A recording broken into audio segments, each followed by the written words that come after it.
Resumão da rodada, segunda rodada da Libertadores, e a gente fala um pouquinho aqui sobre tudo aquilo que aconteceu nos outros grupos e no grupo do Fluminense também, mas obviamente com foco nos outros grupos, pra gente saber, pra quando a gente chegar nas oitavas de final, se Deus quiser a gente vai estar lá, a gente saber, olha, a campanha de tal time foi assim, olha só o que aconteceu com tal time, enfim. Deixa um like aqui embaixo se você gostar desse conteúdo, se você é torcedor de algum outro time, né, dos outros 6 que estão na Libertadores, pode vir, eu sou jornalista, tricolor, né, como dá pra perceber, né, mas a gente aqui comenta a visão de um tricolor sobre o teu time, né, enfim.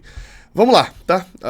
A gente abre aqui, ó, com um panorama geral da tabela, né? Essa tabela aí foi feita pelo Edinho, seguidor lá do Canal 20, um abraço pra ele, por sinal. É um simulador, ele programou isso daqui provavelmente em 2 minutos, foi o mesmo cara que programou aquela ranking de possibilidades lá no sorteio da Libertadores, enfim. Tem um outro ajustezinho aí pra fazer, não deu tempo de eu comentar com ele, porque o Fio só me mandou o link agora, né? O Fluminense aqui, por exemplo, tá um pouquinho apagado, mas enfim, muito obrigado aí ao Edinho, que mandou o link aí desse, e inclusive isso aqui vai servir como simulador, e no final desse vídeo eu vou simular a rodada que vem. Primeiro panorama que a gente olha é o seguinte, apenas 3 times fizeram 6 pontos, cara. Só o Bolívar, que é o mais surpreendente de todos, o Atlético Mineiro, que é, eu acho que o mais óbvio de todos de fazer esses 6 pontos, e de certa maneira o River Plate também, que teve uma tabela muito parecida com a tabela do Atlético Mineiro nesse sentido, mas o Galo era pote 2. Então, enfim, isso é sintomático para o Atlético Mineiro. A maioria dos times lidera com apenas 4 pontos. Somente Grêmio, Botafogo, Deportivo Táchira, Caracas e Palestino não fizeram nenhum ponto. 2 venezuelanos, o pior dos chilenos e 2 brasileiros.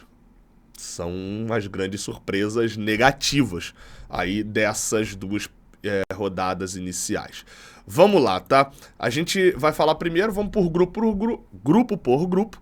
Fluminense 2, Colo-Colo 1, jogo no Maracanã. Como eu sempre falo pouco aqui do jogo do Fluminense mesmo, porque no geral o Fluminense você já acompanhou, já fiz análise pocket e tal.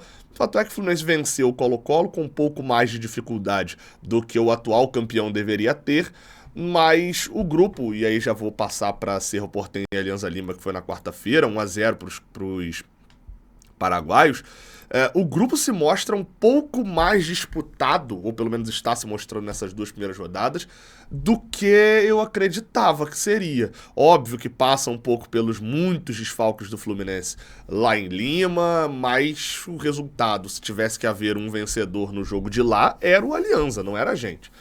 E no Maracanã, o Fluminense se fez o 2-1, chegou a tomar um empate que foi anulado por detalhe, teve chance no último minuto pro Colo-Colo.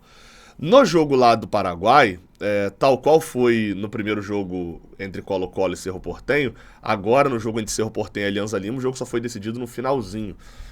1-0 pro Colo-Colo, depois de um domínio até, o Alianza foi muito corajoso, mas tomou 1-0, chegou a exigir ali umas 2, 3 defesas do goleiro Jean, do Cerro Porteño, mas tomou aos 51, o Carrizo fez 1-0, tinha entrado no jogo o argentino e fez 1-0 pro Cerro Porteño.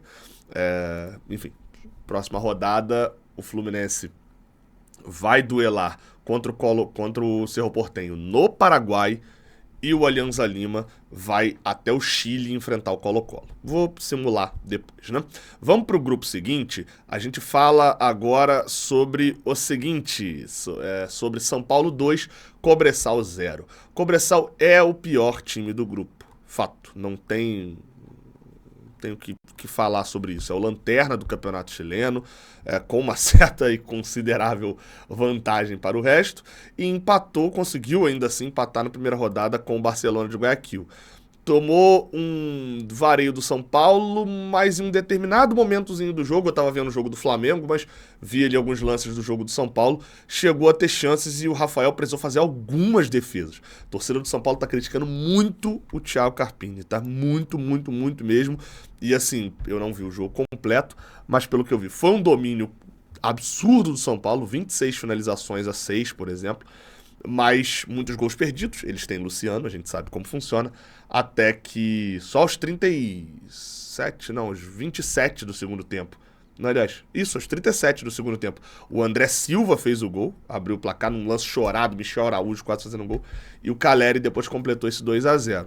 Na outra partida do grupo, Barcelona e Tajeres, 2-2, e o Barcelona desperdiçou, tá?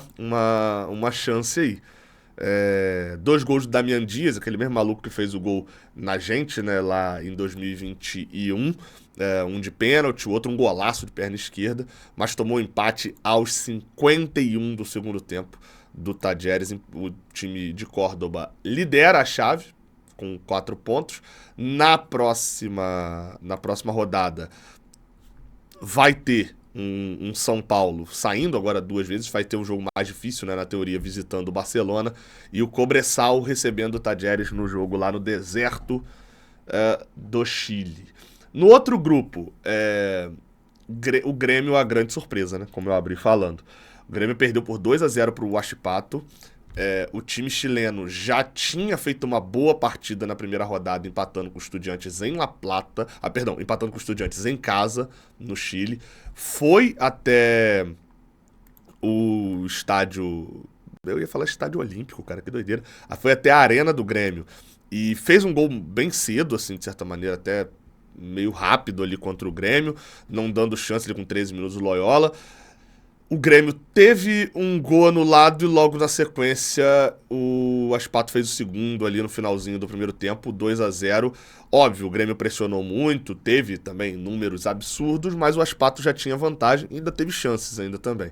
O Grêmio conseguiu criar muito. Esse gol anulado que eu falei do Grêmio, procurem pra ver. É uma coisa de louco, cara. O Cristaldo, se eu não me engano, perde um gol dentro da pequena área, sem goleiro, ele chuta no travessão. Aí ele cai assim no chão. É até engraçado, cara. Que ele perde o gol e ele cai com a mão na cabeça e fica parado em cima da linha. A bola espirra, volta o Vijaçante, meio que toca de calcanhar pro gol. A bola tava entrando e trisca no Cristaldo antes de entrar. Ele tava impedido, o gol foi anulado. O lance seguinte, 2-0 Huachipato. Isso é bizarro, né? O Renato tá sendo muito criticado lá por conta desse jogo. Não só por conta dele, mas pelo fato do que o Grêmio tomou já 2 derrotas na cara, escalou reserva contra o Strongest, perdeu. E, por sinal, esse é um grupo que me admirou, tá? Em relação à força de time. Porque os 2 bolivianos que estão nesse ano, eu não dou como mortos, não, tá? O Strongest abriu o placar com 1 a menos, teve um expulso com 8 minutos, a lá Nogueira em 2017 no Fluminense. Teve o Enomba, não sei como é que se fala lá, o boliviano zagueiro, foi expulso. Ainda assim o Strongest fez 1-0 com o Trivério, mesmo maluco que fez gol na gente no ano passado. Abriu o placar, e aí foi um massacre do Estudiante, mas pô, o goleiro do The Strongest, vocês devem lembrar, né? O Vizcarra, que foi o goleiro que pegou tudo contra a gente também no Maracanã no ano passado. Fez defesa pra cacete, foram 30 finalizações do Estudiantes contra 4 só do The Strongest. Mas eles viraram o jogo, né? Conseguiram virar com o Carrillo e o C3. O C3 já jogou contra a gente já, quando tava no Santa Fé. 2-1 pro Estudiantes, o Estudiantes ganhou o jogo, mas o The Strongest fez jogo duro. E a próxima rodada é justamente Grêmio e Estudiantes em La Plata. Então, assim, esse grupo caminha pro Grêmio se ferrar muito no grupo. E o Huachipato vai até o Chile, né? O The Strongest vai enfrentar o Huachipato no Chile. E é um jogo que pode definir muita coisa, porque se o Huachipato ganha esse jogo, ele vai a 7 pontos. E aí, se o Grêmio não ganha do Estudiantes, tem 2 times com 7, ele tem 0, e só tem 9 a jogar. Então, assim, o cenário pro Grêmio tá chato, diria eu que tá chato até pra ir pra Sul-Americana, assim. Cenário complicadíssimo. É um grupo mais forte do que parecia só pelos nomes. No grupo D é o grupo do Botafogo. Esse é outro também que se ferrou muito, né, no grupo, né? Passando até, enfim, um pouco mais rápido ali sobre o grupo. Na terça-feira, o Júnior empatou 1-1 contra o Universitário do Peru. Um jogo disputado, mas com o Universitário, de certa maneira, até jogando melhor. Eu vi um pouquinho desse jogo, porque esse jogo era muito tarde aqui no Brasil, então, mas ele só tinha ele nesse horário, então deu pra ver alguma coisa ali. O Universitário abriu o placar, o Júnior empatou no final do primeiro tempo, mas o Universitário foi um pouco melhor do que o Júnior, em Barranquilha. O Universitário foi a 4 pontos e é o time que ganhou da LDU em casa na última semana. E agora, justamente, o Universitário na próxima rodada, ele vai... Cadê? Universitário. Exato, o Universitário vem ao Brasil enfrentar o Botafogo. E é o time que, pra mim, dos 4 do grupo, jogou o melhor futebol até agora. Apesar do Júnior ter ido muito bem contra o Botafogo no Maracanã, mas o Universitário no todo jogou muito bem, jogou inclusive melhor que o Júnior. O Botafogo tá na merda. O Botafogo tem que ganhar os 2 jogos que ele tem em casa, ganhar mais um fora de casa e ainda arrumar um empate pra tentar passar com 10 pontos. Se ferrou muito, perdeu pra LDU, e aí é onde eu falo que a ordem dos fatores às vezes altera, né, a situação. O único jogo que o Botafogo entra nessa fase, olha e fala, dá pra perder de boas, era contra a LDU lá. Só que aí perdeu o jogo e tá com 0 ponto em 2 rodadas.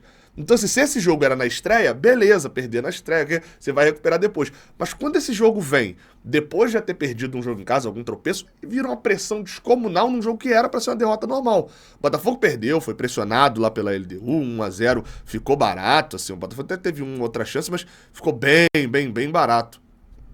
Ali o 1-0 da LDU contra o Botafogo, inclusive a LDU teve gol anulado até nesse jogo. Mas assim, pô, tu olha pro cenário assim completo e pensa, tá, 1-0, o resultado normal. O Botafogo vai arrumar esses pontos aonde agora?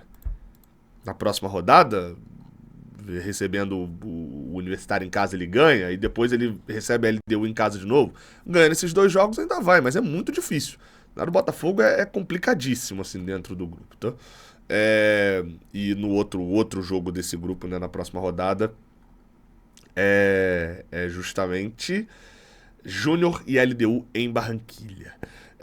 Passando aqui para mais um grupo, esse a gente passa quase que a jato, né? Impressiona o Bolívar com 6 pontos? Impressiona. Ganhou por 3-2 do Milionários, abriu 3-0, sendo que teve um expulso quando tava 2-0. O Milionários sentiu um pouco menos o efeito da altitude, né? Bogotá tem 2.400, 2.500 metros de altitude, La Paz tem 3.600. Então o efeito para quem vem da Colômbia é um pouco, de Bogotá especificamente, é um pouco menor. Mas, ainda assim, tomaram 2-0 muito rápido. O time do Bolívar vem jogando... Eu falei, quando eles meteram 4-0 no Palestino, eu falei, cara, esse time não vai classificar, tá? Com essa goleada, classifica. O Chico, né, o brasileiro, Chico Costa, né, Chico da Costa, chegou a meter um gol, o outro também do Bruno Sávio, os 2 brasileiros que estão lá. Já tinha tido um expulso, o Bolívar, por um vermelho direto. No segundo tempo, o Castro fez 2 gols para o Milionários, mas ainda assim foi 3-2 para o Bolívar. Enfim, 6 pontos. Agora o Bolívar tem a missão de receber o Flamengo no jogo lá na Bolívia. E, assim, pode complicar um pouquinho a vida do Flamengo. O Flamengo vai ter que ir com titulares, né? Porque ganhou tranquilamente do Palestino por 2-0 em casa, e a impressão que eu tenho do Flamengo, cara, nesses jogos, e foi assim contra o Nova Iguaçu também, é que tem a oportunidade de golear, de fazer algo muito melhor do que faz. Tá ganhando jogos, óbvio, na sequência, bizarra, não toma gol, não sei o que lá, mas ainda assim tem a impressão de que o Flamengo poderia fazer muito mais do que realmente faz. Assim, a verdade é essa. 4 pontos, beleza. Tá aí, vai jogar contra o Bolívar fora agora. Se perder e o Milionários ganhar do Palestino, que é o que se espera, vai ter empatado em ponto com os Milionários, mas ainda assim vai pegar o Palestino fora, vai ganhar e vai ganhar os 2 em casa. Muito difícil ver o Flamengo eliminado. Quem se credenciou muito para a classificação foi o Bolívar.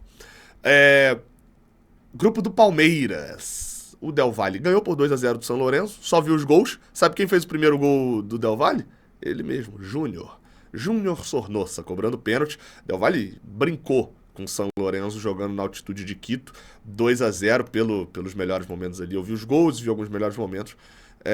Um domínio completo da equipe equatoriana que podia ter saído com muito mais do que um 2-0. E o Palmeiras flertou com a derrota. Tomou um gol com 2 minutos no primeiro lance do Liverpool. Fez um primeiro tempo sem inspiração nenhuma, mas o time de Abel Ferreira, que tinha de um lado, né, numa das pontas, o Estevão, de 16 anos, que inclusive é quem faz o terceiro gol do Palmeiras, e na outra ponta, saiu no intervalo, mas ainda assim, tinha o Luiz Guilherme, de 18 anos. é muito tranquilo você botar moleques assim muito novos quando seu time tem. O Everton, Marcos Rocha, Gustavo Gomes, Murilo Piquerez, Rafael Veiga, Richard Rios e Flaco Lopes, jogadores que estão lá há muito tempo. Eu pulei só o Aníbal Moreno, que foi inclusive quem empatou a partida pro Palmeiras. Fato é que o Palmeiras fez, o Flaco Lopes fez o segundo depois, o Estevão completou, né, 3-1. O Palmeiras ganhou, flertou com o problema, mas fez a obrigação que era ganhar o Liverpool em casa. Agora o Palmeiras sai para jogar com Del Valle, né, lá em Quito. Assim como o Flamengo, no caso do Palmeiras um pouquinho pior, não dá para tropeçar num jogo fora de casa na altitude. Isso é sempre chato, né? Penúltimo grupo, o grupo do Galo. Eu tava numa pelada ontem à noite, vendo ali, enquanto estava na de fora, vendo o jogo do Galo contra o Rosário Central. Trocando ali de canal, né, na pelada, entre Rosário Central e Galo e a Cerro Porteño e Alianza Lima. O Atlético, Gustavo Scarpa, né, cara? O maluco tá jogando bola, verdade é essa. Fez o primeiro gol, fez jogada pra fazer outros gols. O Galo chegou a moscar um pouquinho e o Rosário não só empata o jogo, mas já tinha tido chance de empatar antes mesmo. Logo depois que empata, faz o segundo gol. Hulk jogou muito no jogo, assim, pelos comentários que eu vi de quem acompanhou o jogo completo. Partidaça do Hulk e Paulinho decidindo mais uma vez, 2-1 pro Galo em casa, faz 6 pontos, encaminha já, assim, de início já a classificação. E o Peñarol faz aquele resultado mentiroso, né? Aparentemente o Caracas vai ser o time saco de pancadas do grupo. O Caracas meteu 6.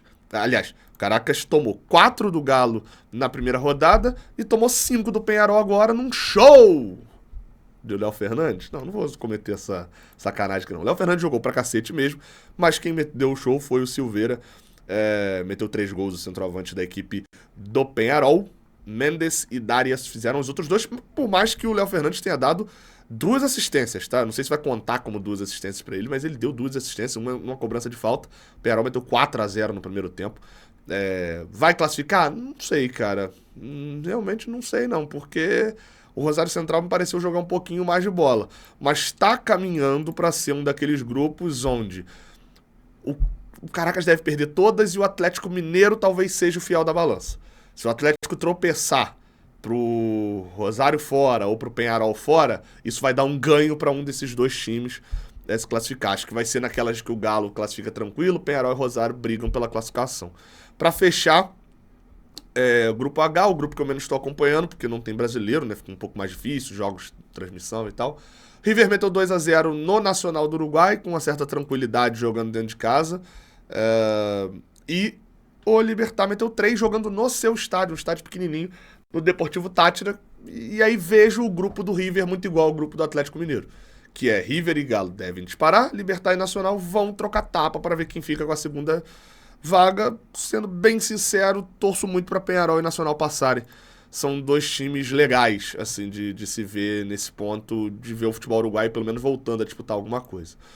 Simulando rapidamente a próxima rodada, lembrando que é só daqui a 2 semanas, e eu sei, assim, a tabela, como eu falei, não tá completa, saldo de gols aqui e tal, então vamos só na tabela básica. O Colo-Colo ganha com uma certa facilidade do Alianza Lima, a Alianza tá bem exposto, e o Fluminense ganha sem levar gol, lá do Cerro Porteño, 1-0. Cobressal e Tajeres. Vamos ver o Cobressal mais uma vez segurando o empate, enquanto o Barcelona de Guayaquil ganha o São Paulo, que troca de treinador nessa rodada. Tô falando aqui, cara, vamos lá, né? Tô falando aqui e vai acontecer 100% diferente. O Grêmio empata com o Estudiantes, enquanto o Huachipato ganha do Strongest. O Júnior de Barranquilla recebe a LDU. Empata em casa, enquanto o nosso querido Fogão também empata no Engenhão contra o Universitário. O Bolívar ganha o Flamengo, acho que com um pouquinho mais de gols aqui, vão para um 3-1. E o Palestino perde deploravelmente para o Milionários. Liverpool e São Lourenço, os uruguaios perdem para os argentinos, enquanto Del Valle e Palmeiras é um bonito empate em 2-2. O Caracas toma mais uma goleadinha agora, não, 3-0, né, pro Rosário Central, e o Atlético Mineiro faz bonito contra o Peñarol, 4-1.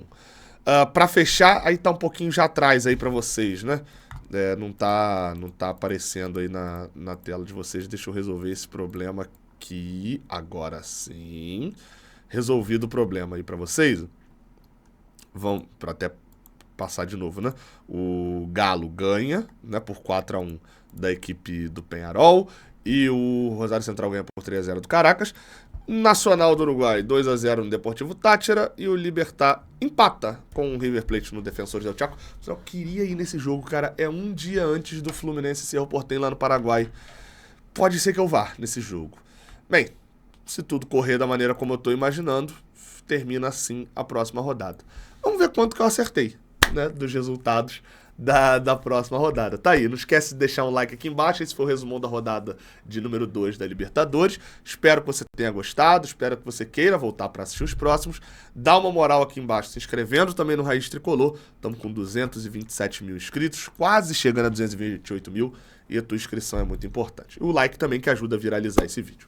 Beleza? É isso. Tamo junto. Até a próxima. Valeu!